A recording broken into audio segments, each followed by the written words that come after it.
The Miami Dolphins finally hired a special teams coordinator, but did they make the right choice?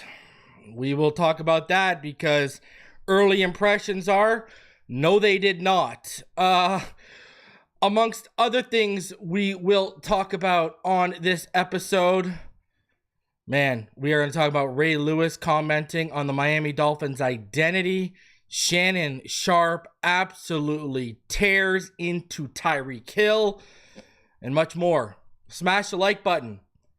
Subscribe if you're new. And as always, let's get into this.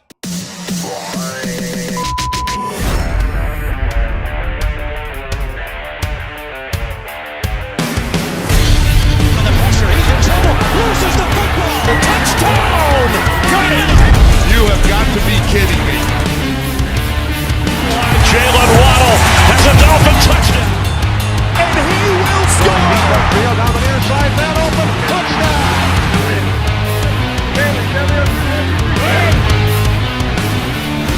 The run from Tua Tagovailoa. Touchdown!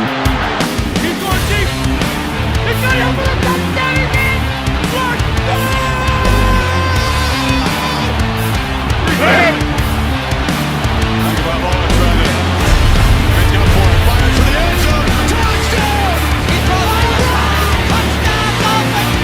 Beautiful day to be a Dolphin fan.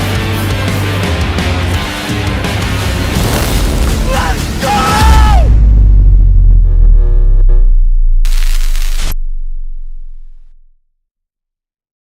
What is good, Fin Nation? What's good? It's your boy Reason, and we are back here for another one. Appreciate each and every one of you coming through. FYI, I will have a 3 Takes episode coming for you probably tonight, I'm thinking. So be out on the lookout for that episode.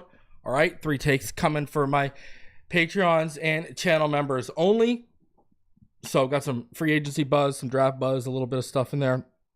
So make sure you check that out, all right? As you come through, please do me the favor, smash the like button, subscribe if you're new. We are on our way to 17K, and then we are on our way to 20K, and I got a big giveaway planned for 20K. Shout out to all of you coming through the room. Already 100 of you in the room. Smash that like button, like I said. Man, what a day, what a day. I was going to talk about something totally different, which I'm going to push to tomorrow. And speaking of tomorrow, Richmond is occupied. So tomorrow will be just me, myself, and I. And then on Thursday, it will be me and Neil Driscoll. You already know what's going down on that one. I can't wait for that show. We're going to talk a little Senior Bowl on that show. And shout out to the Senior Bowl. It's popping off. Jaxson Dart was the best quarterback there today. I did hear, though, he had a little bit of a fumbling problem. So that's never good. And shout out to Taylor Elgersma from Laurier. That's where most of my high school team went. After our final season together. He's at the Senior Bowl, but apparently he had a case of the fumbleitis. Gray Zabel from North Dakota State was fantastic today from what I saw. Marcus Membou, one of my favorite edges in this class. Mike Green, who's going to make my man crush list. He was balling out today. Man, I just love Senior Bowl week and that it's back. Love it. I'm here, and I gotta say this. My boy Dion Walker. You see that way, man? The way that man moves for 6'7", 340? Give me Dion Walker all day under Anthony Weaver. Come on. I've already watched. I see Daniel Meehan, a buddy. I've already watched them. If memory serves me right, or if my assumption serves me right on who you're talking about, you're talking about Carson Schwessinger from UCLA. I think he's a little overrated. I like Jahad Campbell, Jalon Walker. I like Demetrius Knight from South Carolina, as well as Chris Paul Jr. from Ole Miss better than Carson Schwessinger. So, I like him. but there's guys I like better in this class. I've actually watched quite a few linebackers in this class, you know. So I'm Armand Membou from Missouri, guys. Man, he could play. He's climbing up for me. It's between him and Connerly for my tackle 3 board. Because Membou he's just playing football right now. Holy, that kid looks good, man. That kid looks good. I think he could play both. I think you can have him as a guard, or I think you could have him as a tackle. He looks real good. Real good. I'm a fan of Membou. I think most of his strengths would be highlighted if you put him out on a tackle. That's how I look. That's how I see it. You know, I think most of his strengths get utilized, like the length and everything, out on a tackle. So I think he can give you both, though. That kid, man. I tell you something. That kid, man, he is good. Now, I do think Marcus Membou from Purdue, you know, like a guy like that, I think he is a guard. You know, I do think that. I will say that. You know, so, but man, Gray Zabel is moving up. And I know he was a favorite of a lot of people in this class, and he is moving on up right now. And I think he could play guard or center at the next level. I know they had him taking a lot of center reps today at Senior Bowl, but I do think he can play. I do think he can play guard at the next level too. I do see that ability in him, you know. So, man, this class. I tell you.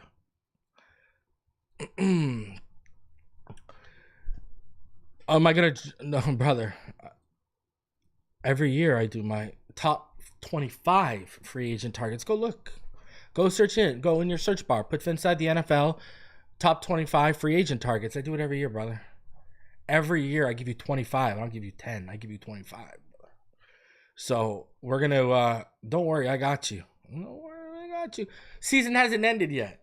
You know, it might have ended for us, you know, but the Super Bowl ain't till February 9th. So, you know, you'll get it before the window opens, but we got some time, you know. Listen, Tez Johnson, I'm not just pushing the narrative because I got a couple big cards of him out of Bowman, including a gold out of 50.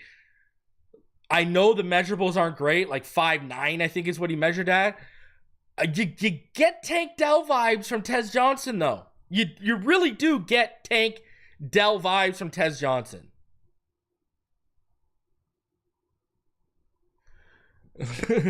Brother, don't worry, it's coming soon. Listen, February is going to be a big month. All right, we're going to be free agency. I'm probably going to be dropping my first big board's coming. Because I want to do, last year I did 6. I want to do at least 6 this year. I've upped it from 5 to 6. So think about it. You know, I'm going to be giving you guys, if you do the math, just on those 6 big boards, you know, I'm going to give you 90 players. You know what I'm saying? To look at, to watch. Because me, myself, you know, this year, man, geez, easily going to be over 150 players. I'm going to be hovering around like 180 this year. Almost 200, actually, when I really do the math. So, yeah. Because there's even going to be boards that I have done that I don't hand out to you guys. So, I usually do, you know, man, I usually do over around 200 players, 200-ish players, because I give you all my big boards. So, Patreons and channel members, they get the big boards that you guys don't see. So, like, I'm only doing 6 this year, right? The other ones that don't make the video cutting block, those lists, those rankings go to Patreons and channel members only, right? So, just a heads up for those who want more content when it comes to my draft rankings outside of the videos I drop. Just so you know. This year, it's looking like this is how it's lining up. It's lining up like I'm going to do quarterback, tackle, guard. So that's 3. Defensive line, and it's probably going to be interior. And then safeties for sure. And then it comes down to, do I want to do corners, edge, wide receiver, or tight ends? I'll probably put up a poll. But guard, quarterback, interior defensive line are like 3 locks. You know what I mean? So I'll put out a poll to see which ones you guys want to see. So I'll let y'all. I'll keep you up there. So I am going to do quarterback because I do kind of agree with we got trenches to fix, but here's the thing: we low key need a corner, we need safeties, we need a linebacker to pair with Jordan Brooks. Dotson's a free agent, I believe.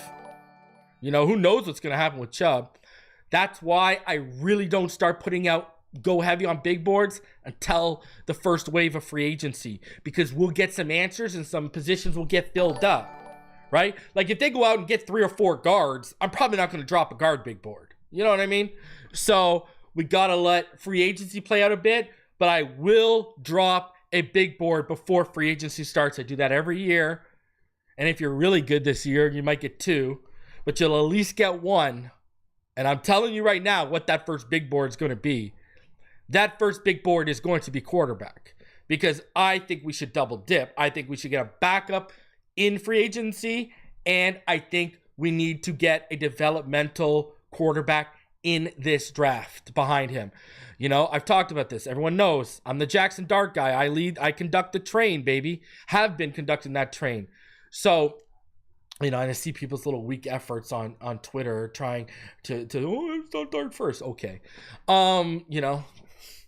These people will do anything to try and discredit. It's unbelievable. So, I will drop that quarterback big board 110%. Probably will be the first one because I do think, everyone knows I love Jaxson Dart, but 2 guys that I really like behind him are Kyle McCord and Curtis Rourke. And over the last couple of weeks, a guy I've been talking about on this channel, and apparently who had one of the best throws of the day today at the Senior Bowl, Seth Hennigan out of Memphis.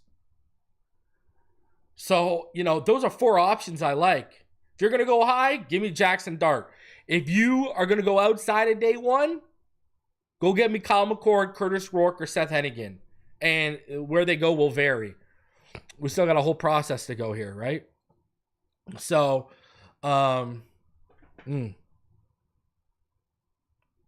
And I agree, inside linebacker, but we also need you could make a case for me dropping a receiver board. We don't know what's happening with Tyreek. He could be traded at the draft. We need another receiver no matter what. The cupboards are bare behind Tyreek, Waddle, and Malik. Let's be real with each other. I think we need a receiver more than a tight end.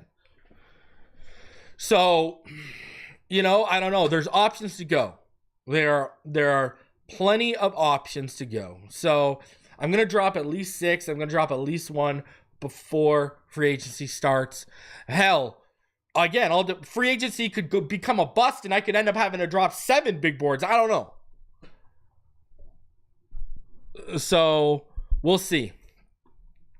And trust, I want to talk about Ted McMillan. I want to talk about Savion Williams. I want to show you why Mike McDaniel and company may take Emeka Egbuka at 13 if he's there. Because there's tape to show you why. So, even there's things in the receiver class I want to show you. I want to show y'all Ricky White, my guy from UNLV. I love Ricky White. He's been balling at the Shrine Bowl. So, we'll see how it goes. Let's go. All right? And really, I want to show you the tackle class because there's some tackles that can convert from guard.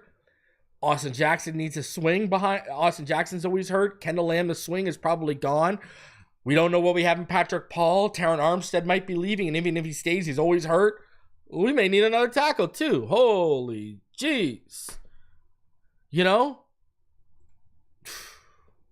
I'm telling you, man, we got to watch how free agency goes, you know? And then we can go from there.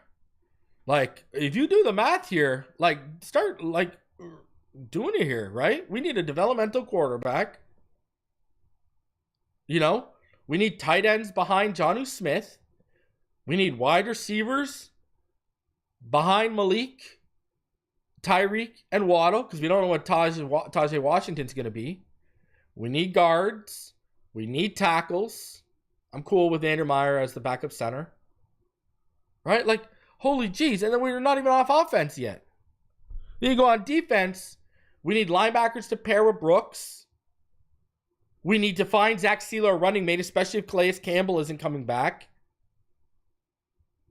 If you're keeping Chubb, okay, we can chill on the edges. But we know this guy loves edges. We need another corner easily. The safety room needs to be rebuilt. There's needs, man. There are needs. There are needs. Just saying, don't let them tell you otherwise that there aren't. There are needs. So that's why this is one of the key years where we need to let free agency play out. And then we need to identify our key needs, our top needs heading into the draft. Because we got basically needs everywhere except running back. You know, I know people want Ashton Genty. Are you serious? Listen, there's guys I love in this class. I love Quinshon Judkins from Ohio State. You know, I love Caleb Johnson from Iowa. Do we need them? No. We don't. No. You've got Jalen Wright. You traded up for Jalen Wright. Devon Achane and Jalen Wright need to be the 1-2 punch. Give that boy the ball. Jalen's got the right stuff. Give him the carries. The guy ran for over 80 yards against the Patriots, and then you reined him back in for no reason. Holy jeez. And then by the end of the season, you guys were giving Jeff Wilson junior reps over Jalen Wright, who you traded up for. What are we saying here? I'm telling y'all. Listen, I know it's only my theory. I have not heard anything. This is literally just my conspiracy theory. I'm telling y'all, they punished that kid for his father on Twitter being as vocal he was, and then me fanning the flames by telling all y'all what his dad was saying and me being just as vocal as his dad. I'm telling y'all, man. I got a weird feeling about this one. It makes no sense how they use Jalen Wright. It makes zero sense. You traded up for this kid. Mostert and Wilson are out the door this offseason. What are you saying? It makes zero sense. Jalen Wright had one fumble. One fumble. That's it. And you're going to punish him for that? Come on, I'm telling you. There is something behind it. Something don't smell right with this situation. And that's just my opinion. I haven't heard anything. I'm not using sourced info. I haven't even really talked to anyone about it. This has always just been my opinion. This is what I formed. Because what else makes sense? And it's not the Cam Smith situation. He was far more... Jalen Wright gave us far more production as a rookie than Cam Smith has done in his whole tenure as a Dolphin. Please. And I agree with Robert Thomason. That one fumble was more on Skylar Thompson than Jalen Wright.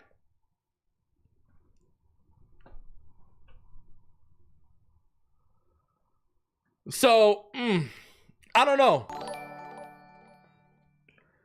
If they punish Jalen Wright, then that makes McD look even worse because he didn't punish other players that keep screwing up.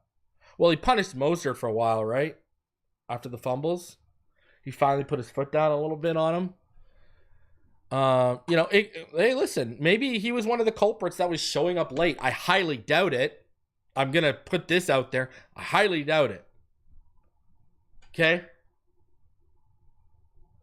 Yeah, but Moser got punished for a couple games. Jalen Wright got punished for the rest of the season. And he's a rookie. Moser been in the league for how long? Rookies are going to make mistakes. Just saying.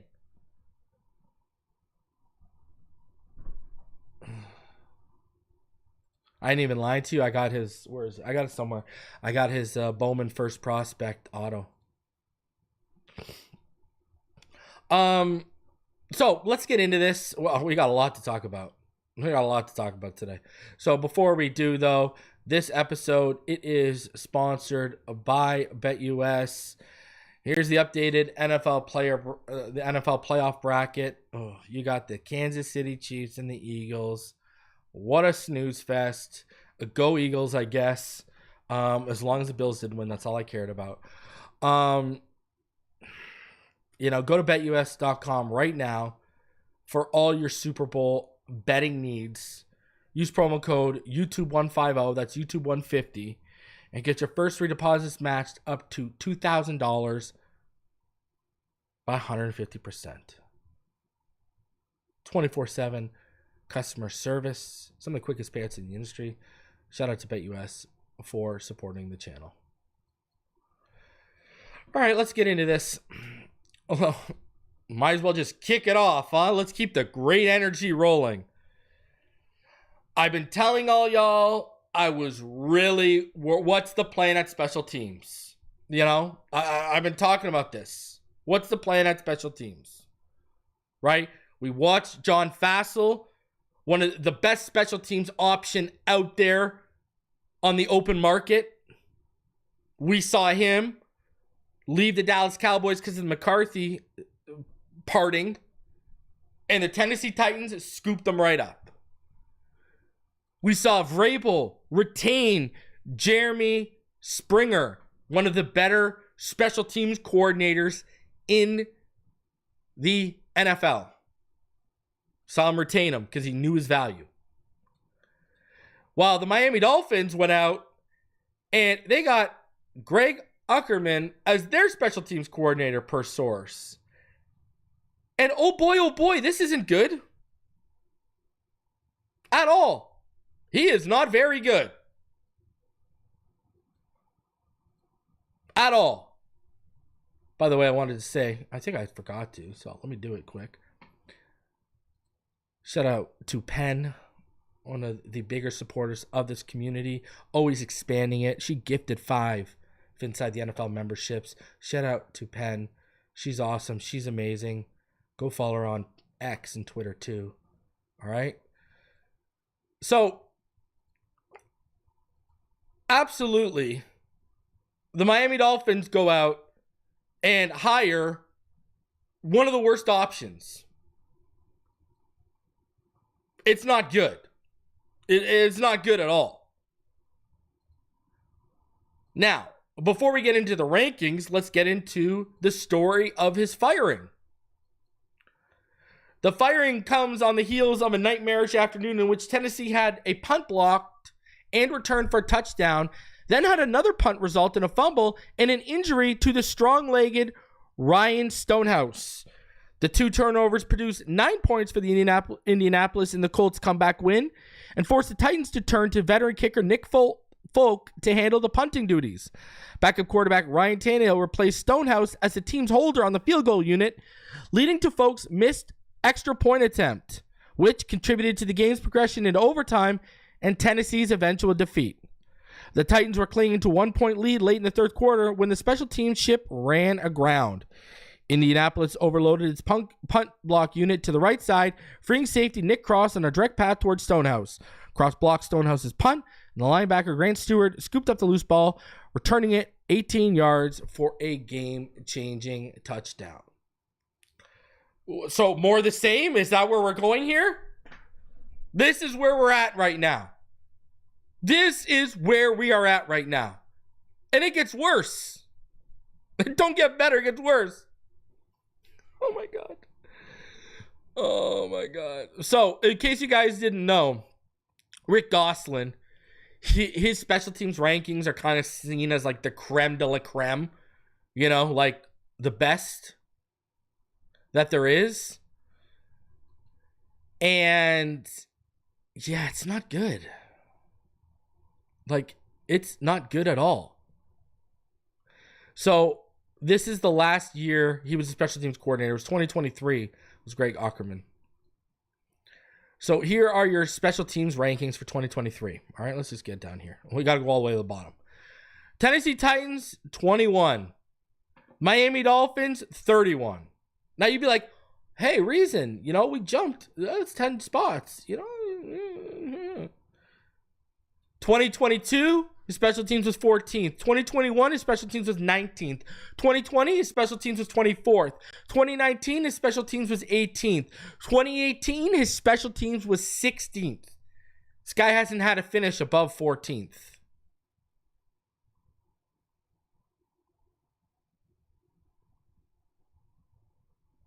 And he didn't have a job last year, FYI, too.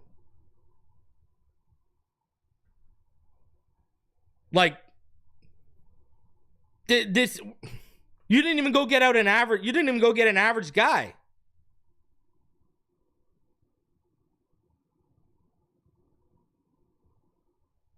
Like, this isn't a good hire. No one saw him as, some great coach out here. And you know what I'm going to hear? And I already addressed this on Twitter, so I'll address it here. I know what I'm going to, I know what I'm going to hear.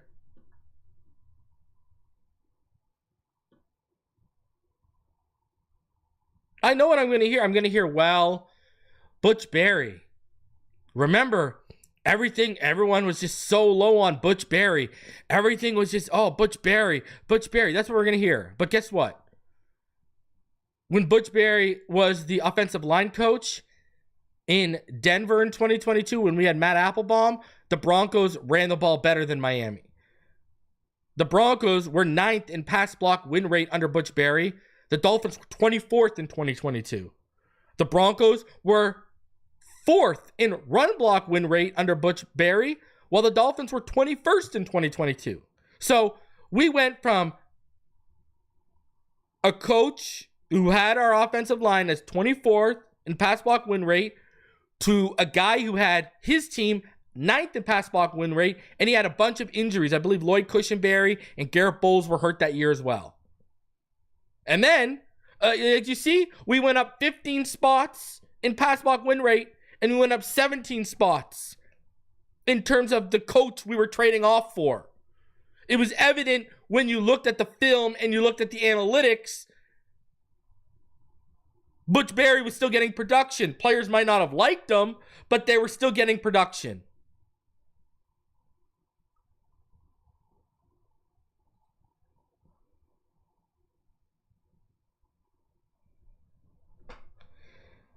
Like, this is not good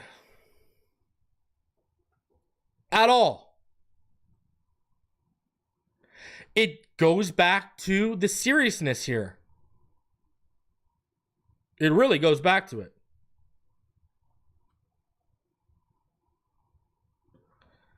And what seriousness would have been firing Frank Smith and hiring Doug Peterson.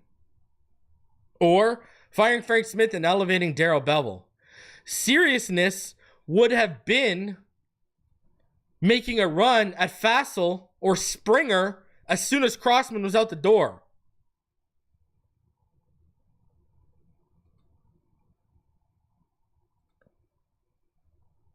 But again, we don't look like a serious franchise.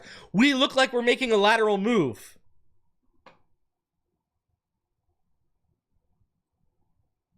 Like, don't even take my word for it. Go look at what Tennessee fans are saying.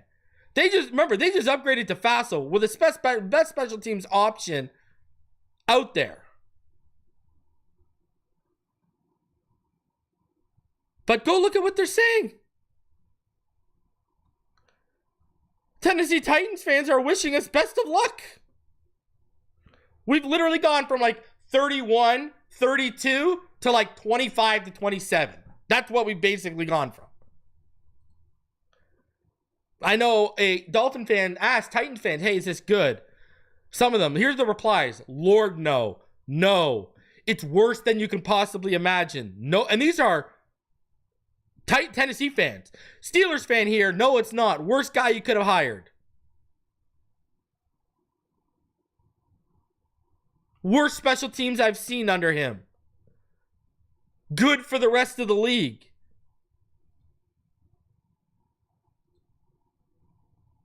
No, in fact, it's almost as bad as you can get.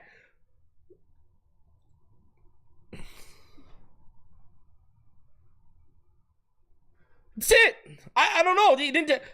If you were taking this serious, it would come out, hey, the Miami Dolphins, they were taking it serious and they were trying to get Fassel, but it didn't work out. I haven't even heard that. This just isn't a good hire. I don't know what to say. This isn't a good hire. You didn't even have to look at the film. You could look at the analytics, and the analytics were better for the Butch Berry hire than they are for this hire. Ryan Stonehouse is one of the best punters in the league, and this guy got him hurt. Here we go. This is going to be fun. Now, think about this. He had one of the best punters in the league in Ryan Stonehouse, and his ass still got fired. And the punting unit was one of the main reasons. And now he's coming over, and we got Jake Bailey. Oh, yeah, this is going to be very fun. This is going to be very exciting to watch. I'm gonna be sitting here hoping, once again, Malik Washington can outperform bad coaching, which is what he did for special teams for us last year. So, pardon me if I'm not doing backflips for the Miami Dolphins hiring Craig Auckerman, who, when you go by Rick Gosling's special teams rankings, which are the creme de la creme, like I said, a special teams ranking, this guy is mid at best. Mid at best. You might, listen, you want me to be 100 with you? You want me to be 110% with you? You might as well have promoted Ronnie Bradford. I'm just saying. At least he's been a defensive coordinator, at the collegiate level. You might as well have made Ronnie Bradford the special teams coordinator and said, hey, show us what you got, kid. I don't know what to tell you, man.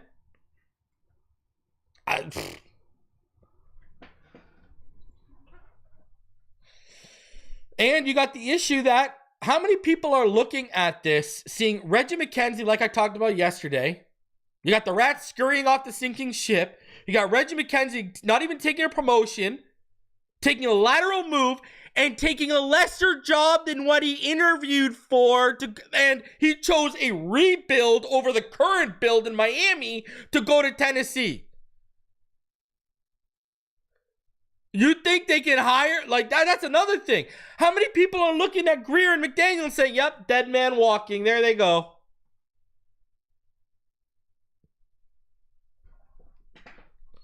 That's the problem we got here, too. How many people are looking at this situation and going, oh, you think the Undertaker's about to come out on a bicycle because you got footsteps and dead man walking. I don't know what else to tell you. That's why I'm talking about the Reggie McKenzie one so much. That is a lateral move, choosing a rebuild over a team that just last season was fighting for the number 1 seed in the AFC in week 17 and the division crown in week 18. Had a down year because a quarterback was hurt. And you chose a rebuild and a lateral move. On top of that, you interviewed for the GM job and you took an even lesser role. If that doesn't show red flags, brother, I don't know what will. And maybe you got to get your eyes checked. I don't know.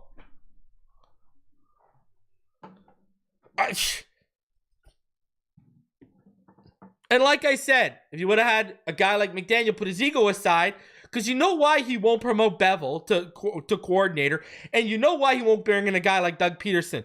Both have called plays in the Super Bowl. Both have won Super Bowls. One is a head coach. One is an offensive coordinator. Blam, bam, bam, bam, bang, bing, bing, bing, bing, bing, bing, bing, bing, boom, boom, boom, boom. Threat level 10, threat level 10. And that's why he won't touch it. Because he's worried that they're going to replace him. Instead of, bro, listen, you got 1 year to get this ship sailing right. You should be pulling out every move you can. You should be scouring for the best of the best. Not continuing to make it look day by day like Fangio was right and you were wrong. Just painful, man. Just painful. I just don't get it, man. And I mean, you might lose another coach. Listen to what was said on Pat McAfee today. What about Bobby Slowick? Where's he going to end up? Vegas? I don't know. I mean, just let go on Friday. I don't have a landing spot for him. In Vegas, I know one of the names under consideration there is Darrell Bevell, who used to work with Pete in Seattle. He's in play there. He'll be in play in New Orleans as well. There are a few guys out. Darrell Bevell, we just got told he's in play for New Orleans. You know what isn't good about him saying? Pardon me. You know what isn't good about him saying he'll be in play there? Does that mean Anthony Weaver's getting the job? Is that Anthony Weaver's idea? If he goes to New Orleans, is he going to take Darrell Bevell with him?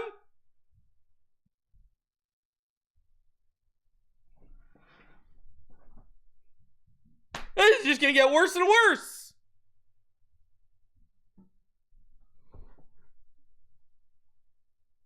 And remember, Pete Carroll fired Darrell Bevell, right? Hey, when Pete Carroll got hired by Vegas on X, I posted, I wonder if Darrell Bevell's going to follow him. Oh, Pete Carroll, I had people replying, oh, Pete Carroll fired him. He won't go there. No, Bevell isn't leaving. Carroll fired him. Really? How's that theory working out right now? Because now it looks like he might take Bevell with him. See? You got to listen to every word. Why would he mention? We haven't heard much about Bevell and the Saints at all. Why all of a sudden is he mentioning Darrell Bevell to the Saints? Oh, you don't got to be a mathematician to put that one together. 1 + 1 is 2. Anthony Weaver looks like it's going to be him, Kellen Moore, and McCarthy getting the job, and that's probably Anthony Weaver's idea. Bingo, bammo, like there you go. Holy, this is going to be, woo! Oh. And there you go. Mike Kafka's another one. You got Big D. The reports are if Kafka gets the St. Jobs, he would want Bevell. Oh my God. Do you see where I'm going here? I've told y'all. When we hired Bevell, I was like, this is one of the best moves of any team all offseason. We got an offensive coordinator as a quarterback's coach. But let's hang our hat on Frank Smith, who can't even call plays. So when we get in a pinch, Mike McDaniel's the only guy with experience. My God. Holy.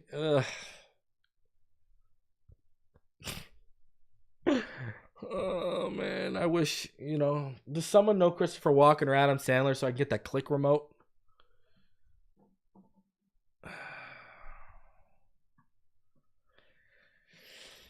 Now, I don't know if you guys happen to see this, but Ray Lewis discussed the Dolphins' identity, and it's kind of something I've talked about before. Let me play that so you guys can hear exactly what I'm talking about. It's a lot. It's a lot. It's not as if I haven't been through it myself. Sometimes you got to go through these rebuilding phases. I think when you have a lot of rock stars, superstars, right? I would take more chemistry than I would take rock stars. Give me people I can get to work together, and then it all pans itself out. But they got so many personalities, so many people, and then so many directions that they really don't know which. Like when you think of the Dolphins, what's the identity? Speed? Okay, great. But that's a tangible thing. That's a talent. I think community. What does it mean to be as a team? When we come in there, who's the leader? There's no defined leader. So. Okay, all right. Appreciate the time, Ray. Thank you so much. So right there, what does he tell you? I'll take the chemistry over the speed. That's the problem, right? Because with the chemistry, you will find your identity. This comes back to we don't really have an identity.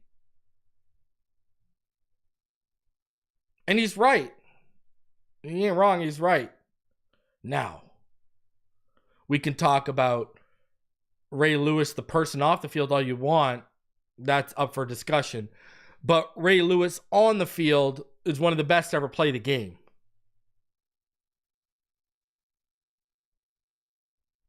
And when you have one of the best leaders to ever play the game call you basically in your build out specifically, that ain't good. That ain't something to hang your hat on. Let me tell you that. And speaking of that speed, did y'all hear what Shannon Sharpe had to say about Tyreek Hill? Check this out. I don't want to hear nothing Tyreek Hill got to say. Tyreek Hill quit in the fourth quarter on his team. I don't want to hear nothing about no frustration. I don't want to hear nothing about no dogs because you weren't the dog in the fourth quarter. Jalen Waddle asked you, Reek, you done? You quit. Was that about your family? Was that about being a dog?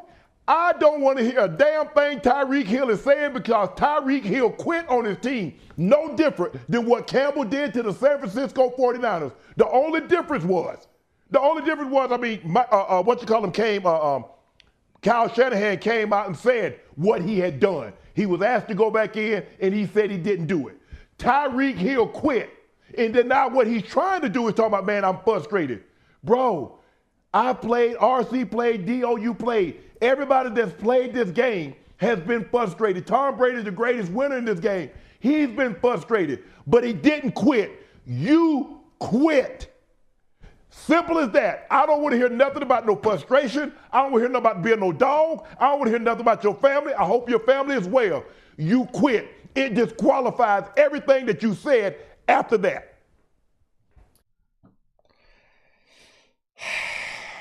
Is he wrong? I mean, is he wrong? I mean, listen, let's be real here, okay? We've got, I know Richmond won't be on the show tomorrow because he got some prior engagements or whatever, but we have access to Richmond Webb on this channel, okay? And you guys all heard what Richmond Webb had to say when he was up here after the Tyreek Hill incident. And you could hear the disappointment in Richmond's statement. You could literally hear Richmond Webb was, and remember, he's a Dolphin alum. So, he's under a microscope to an extent by this team, right? And he even pretty much sounded done with Tyreek Hill. That's a guy who's been in an NFL locker room. And what was he saying? He quit on you. How can you ever trust him again? And he made a very valid point. I see people on X, Dolphin fans want to get rid of. So what are you going to say to Richmond Webb? What are you going to say to Richmond Webb, who pretty much says you can't trust this guy now as a guy who's been in that locker room, as one of the greatest to ever play his position, is telling you if he was on my team, yeah, I can't trust you. You can't be here. So when I hear these people trying to say, Dolphin fans are just, they're trying to run Tyreek, and they're trying to spin it into some narrative about Tua or whatever the case. You sound like a freaking moron if you're out there saying that, because I've seen a bunch of you saying that. You sound like a freaking uneducated idiot who's never been on a team or in a team sport. That's what you sound like when you're saying that. Because you got Richmond Webb, the greatest left tackle to ever wear a jersey, and arguably the greatest left tackle of the 90s, telling you if he was on my team, I can't trust him right now. But you got people out here trying to, hey, Ricky, gobble, gobble, gobble. You got people trying to glaze him. The same people who they want to hold Tua accountable for every freaking mistake, but they will not hold Tyreek accountable when he has key drops in big moments and in big games. We've gone over that list ad nauseum here because it's well over half a dozen big games and key moments where he's had big drops. But, they want to excuse that because he put up back-to-back 1,700 plus yards. But Tua gets held accountable for every mistake he makes, even though he's led the league in passing yards, he's led the league in passer rating, and he's led the league in completion percentage, but he's somehow a bum. Well, you got me over here. I hold Tua accountable. I hold Tyreek accountable. I hold McDaniel accountable. I hold everyone accountable. I don't care who you are. But just because I don't feed into the idiotic and illogical narratives that make no sense when you look at the context of the situations, I get labeled a Tua hater, a Tua lover, or blah, blah, blah, blah, blah.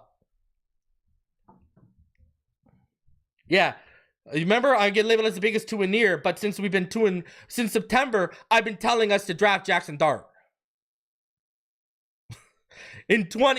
Heading into the 2023 season after Tua's concussions in 2022, I was the one out here saying, go sign Baker Mayfield, bring in some real competition, and if Baker wins, baby. That's it. Let it roll. But Tyreek, I agree 110%. Listen, you guys saw my video on the weekend about the dogs. He's right. We need more dogs on this team. But brother, you're not exactly the biggest dog in the yard in big moments. In fact, just like Tua, in big moments, you turn into a little puppy. Let's be 110 here. Oh, I should say this. Tua has dog moments in big moments. Tyreek has had dog moments in big moments. But the majority of the time, we get puppy performances in big moments and in big games. Same goes for, I don't even know if McDaniel got any dog in him. All I've seen is a little barking chihuahua here and there. I don't even know if he's got any dog in him. So, that's the thing. Everyone wants to say Tua is the one that don't show up in big games. Brother, go back to when Tua was a rookie, 2020, win and get in against Buffalo. The only person who got off that bus was Andrew Van Ginkel. Tua threw 3 interceptions. One of them was well on him. What were the other 2? Devontae Parker running a route, slips. Ball goes to where he's going to be, but he's not there because he slipped. What was the other interception? I believe it was Devontae Parker. Hit him in the hands, ball pops up, interception. There was only one bad interception on Tua. It was the one he sailed over the middle. But again, go back to 2020. X didn't show up. DVP didn't show up. Then go to win. We need to win in Tennessee. Right? You remember that game? We need to win in Tennessee. The Tennessee staff makes the proper adjustments with Vrabel. They were pushing the ball past the sticks. They saw the weather conditions. They said, screw it. We're keeping the throws in front of the sticks. And they literally altered their game plan to go heavy run and play action. That's it. Almost every pass in that game was play action after their first drive when they saw they weren't going to be able to push the ball for. What do? Oh, let's throw it 30 to 35 times with Tua. When again, no one's getting off the bus, and the only person who did get off the bus was our running back, Duke Johnson. And instead of feeding Duke, you started involving other running backs who made plays, like Howard, and you just kept dropping Tua back and throwing. That's what I'm saying. When we're in big games, must-win games, Tua ain't the only one who don't get off the bus. Let's keep it $150. Our coach don't even get off the bus. It's ridiculous. So when Tyreek Hill's out here saying, oh, we need dogs. Yeah, you're right, brother. You're 110% right. But, dog, literally, you turn into a puppy in big moments just like Tua and McDaniel do. Just like our defense has at times. I.e. Green Bay. You think a defense full of dogs is missing 20-plus tackles? No. You ain't missing 20-plus tackles. John Holland didn't play like a dog. Poyer didn't play like a dog. I go on and on.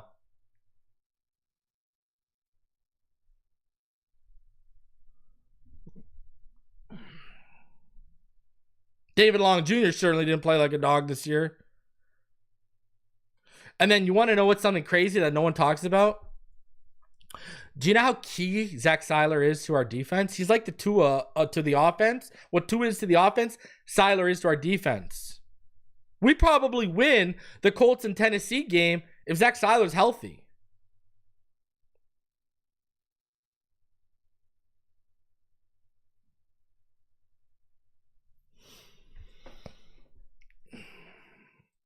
Hey, brother, listen, and you're right.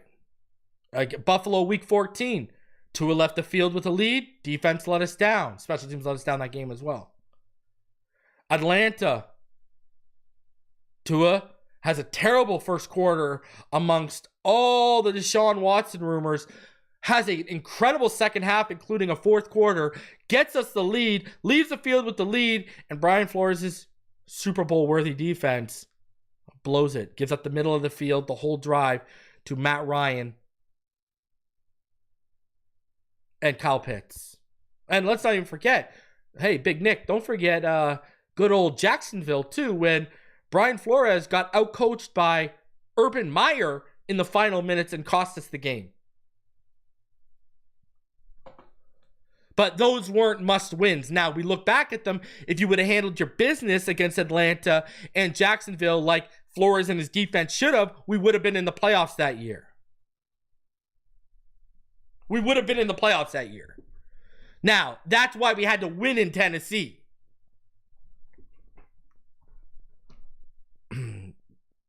So, Shannon ain't wrong. And all you got to do is go back and watch the episode with me, Richmond, and Ballgame where Richmond talks about what Tyreek did, and that's all you really need to hear. That's coming from a player's standpoint, a player's mentality, and he's right. How can you trust him now? He quit on you. Which is why I think they're playing nice right now, and the Miami Dolphins are exploring the market. This is why a wide receiver big board is a real possibility for me.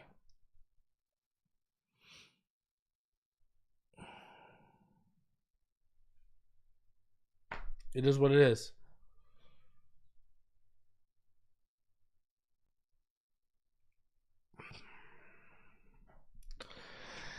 And, what's crazy, too, is I want people to think about this. And, I'll give McDaniel, Tua, and Greer, and Tyreek, and all these guys some grace a little bit. This is an organizational and a fundamental issue. We haven't won a playoff game in 24 years, not 5 years.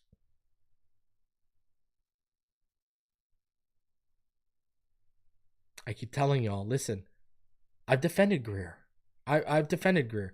The only thing I've ever knocked Greer for is not getting out ahead of his draft picks and knowing the trajectory of the market and the development of said players to get out ahead and get team-friendly contracts. And then what he did with X, he just went back into the lab and restructured him anyways and gave him new money. That's always been my knock on him. I've defended a lot of his draft picks.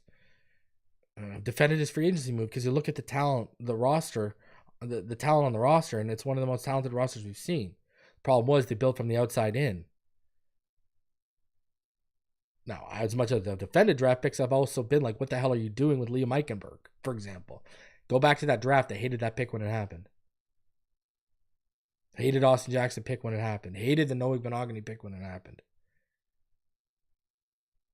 But for the most part, he's done a good job. But I say all that to say this. What's the one thing I keep telling you guys is the common denominator for the last 24 years? Chris Greer. Chop it up however you want. The fact of the matter is, the culture needs to be rebuilt under Ross. And what I'm worried about is even if they fire Chris Greer and Mike McDaniel, Tom Garfinkel and Brandon Shore aren't going anywhere.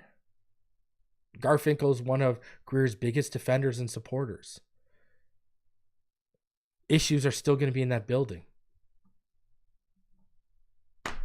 And like I've been trying to warn you guys since September, don't discount Brandon Shore getting promoted to general manager as Chris Grier's replacement. It is what it is. So, I'll be back tomorrow. Just me, myself, and I got something I want to talk about tomorrow. And then me and Neil will be live on Thursday. Do me the favor, smash that like button. Smash that like button. Let's get over 100 likes before we get out of here. I appreciate all of you coming through today. We are at 108. Let's get to 150. There are well over 300 of you in the room. Smash that like button. Subscribe if you're new. And Darren Rizzi, I told y'all he was never going to come here. He wanted nothing to do with us, so don't be surprised. Fins up. Shout out to BetUS for sponsoring this episode. I'll see y'all on the next one. Take it easy.